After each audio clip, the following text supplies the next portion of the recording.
Assalamualaikum warahmatullahi wabarakatuh. My name is Ade Rizky Zain. My NPM is 19060031.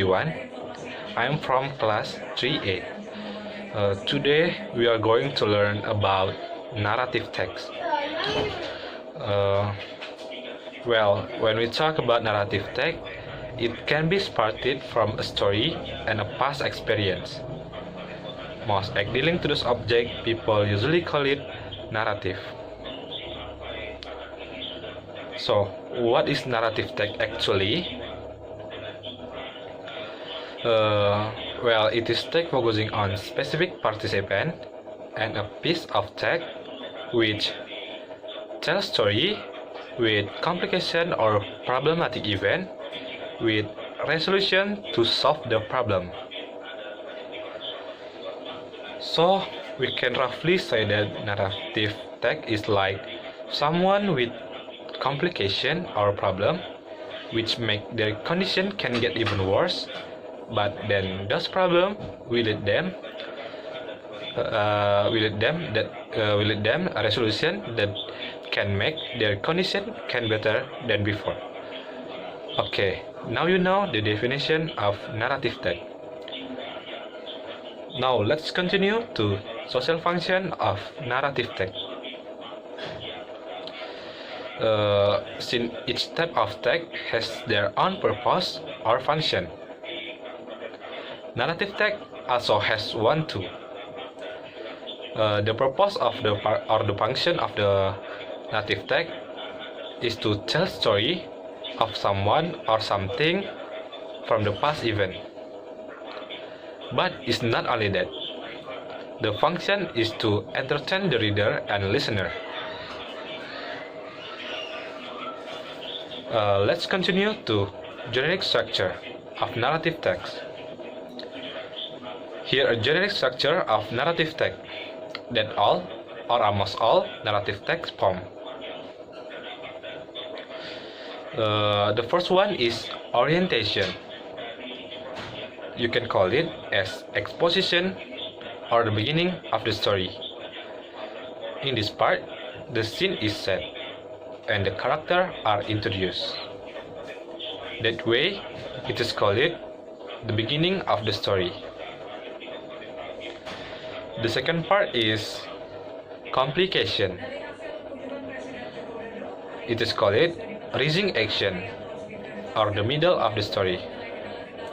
In this part, there is a new problem which add the conflict to the story and lead us to the climax. Wow, it will be very good climax. The third part is resolution. We can call it the ending of the story. In this part, the conflict are solved. Well, we have the definition, the social function, and also the generic structure. There is another important thing related to this kind of text connected to the form of language use. Yeah, it's language feature. Every kind of text in English has their own language feature as well as narrative text. Also, narrative text there is some language feature in narrative text. It uses simple past tense, and then it uses figurative language and also progressive verb. In narrative text, when we talk about series of events, that must we use figurative language and also progressive verb. And then it uses temporal conjunction because its sentence or paragraph are containing each other.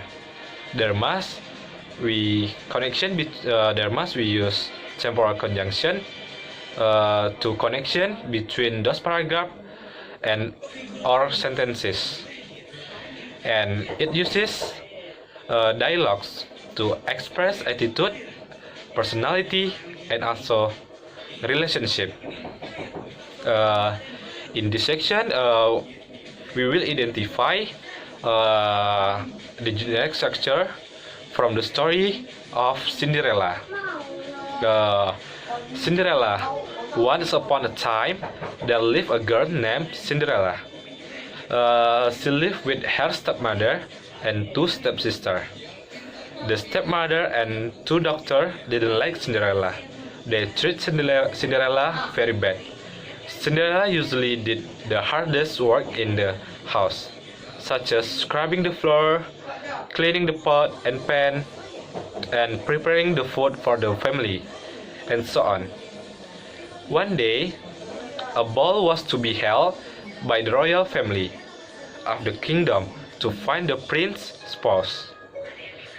Cinderella wanted to go to the ball, but her stepmother asked her to stay at home and do the housework.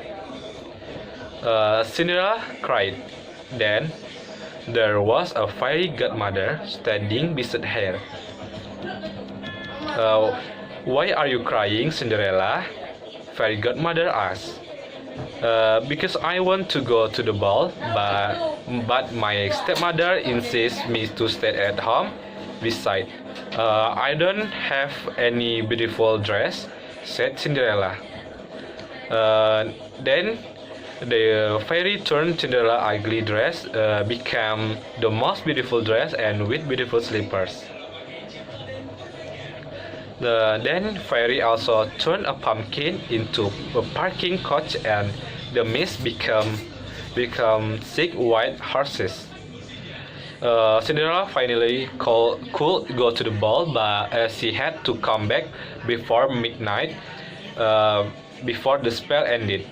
After the ball, Cinderella amazed everybody there, including the prince. The prince asked her to dance. Cinderella had a wonderful time at the ball, but all of a sudden, she heard the sound of a clock, the first stroke of midnight. Remember what the fairies had said.